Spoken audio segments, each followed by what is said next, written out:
All right, what I'm about to talk about is probably going to make some of you mad. And I say, good. Because if it makes you mad, you probably need to hear it. And this is not directed at any one person.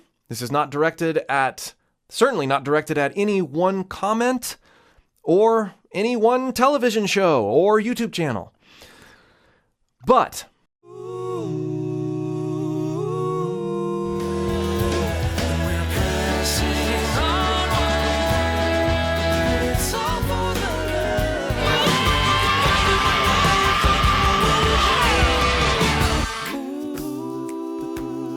there is a certain subset of population that views videos or watches shows or comments on stuff. And they have this mindset that they are a qualified judge. They are someone who is able to chime in and say, that isn't good, in so many words. And at the same time suggesting that either they could do something better, or that they know someone who could do something better, or that obviously the original artist did something better.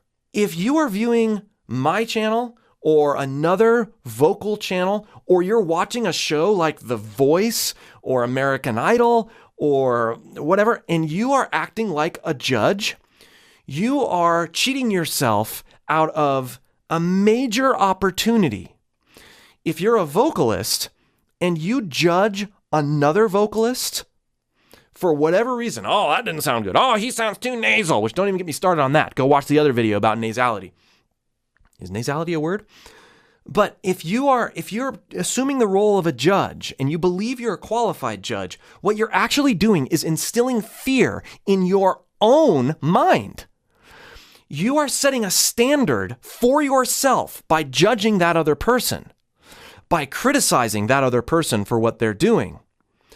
And then the next time you go to sing, that judgment is going to bite you. It is going to bite you. I know from experience. And this is something that happens all over life, really, right?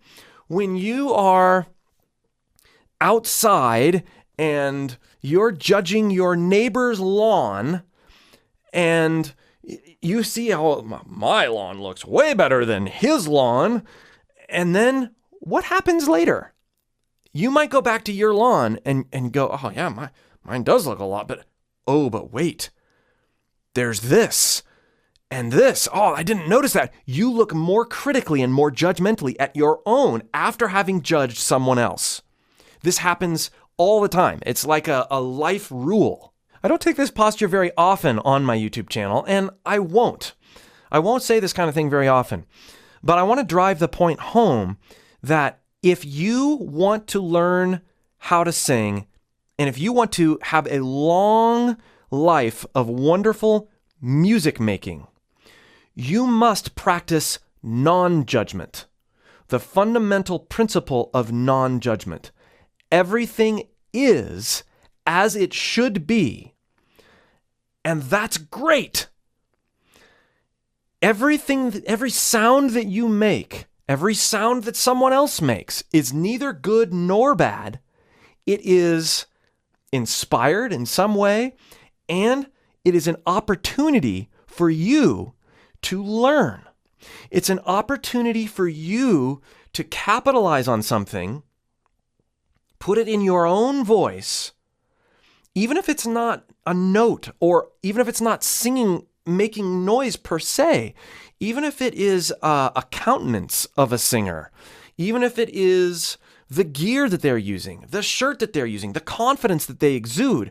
The confidence is not, oh, they were horribly unconfident and awkward and cringeworthy. It's not that. It's, I'm noticing what they're doing there, what they're projecting. I wonder how I can use that for what it is without judging it and learn from that performance or that occurrence. It is only by practicing non-judgment when you're not singing, when you're observing, when you're learning, and even when you're doing sort of menial tasks like washing dishes or whatever. It's only by practicing non-judgment in areas of your life and making it a habit that you will be able to practice non-judgment in your own singing. And that includes practicing the same mindset when you are taking in music, when you're taking in performances. It's not good or bad. It is what it is, and it is beneficial and wonderful because of what it is. If you don't take this approach, let me talk a little bit about what happens with your own voice. You having just gotten done listening to other vocalists, you will either assume the posture of being completely intimidated and afraid to try what you want to try because there's no way that you could measure up to what that vocalist just did, what you perceived that vocalist doing. You are in a position of intense inferiority to that person. Okay? That is going to set you up for failure because you have no confidence and you're not going to take risks and, all that, right? Or the other way. You watch a vocalist and you go, or listen to a vocalist or listen to an album or whatever, and you go, "Puh, I could do better than that. And I don't even have a," you take that sort of mentality. Well, I guarantee you with that arrogant sort of mindset, you are going to, the next time you go to sing and you blow it, you are going to start to feel simultaneously inferior to that person you just bashed and superior to that person. What that's going to do is it's going to feed into your mind as this disease that makes you feel like you have something to prove with your singer. Oh, I got to be better than that guy that I just said was horrible. Otherwise, I was lying. It gets you into this psychological game where you are inferior and superior at the same time. And then your singing is not your own experience anymore. You are being a comparative artist. Comparative artists are unproductive. You are being someone who puts singing in the category of a task or something that is to be evaluated instead of experienced. You can't judge and experience at the same time. So I encourage you, with the loudest love that I'm able to project, don't judge. Take in, experience, be introspective, learn, sing. Not necessarily even in that order.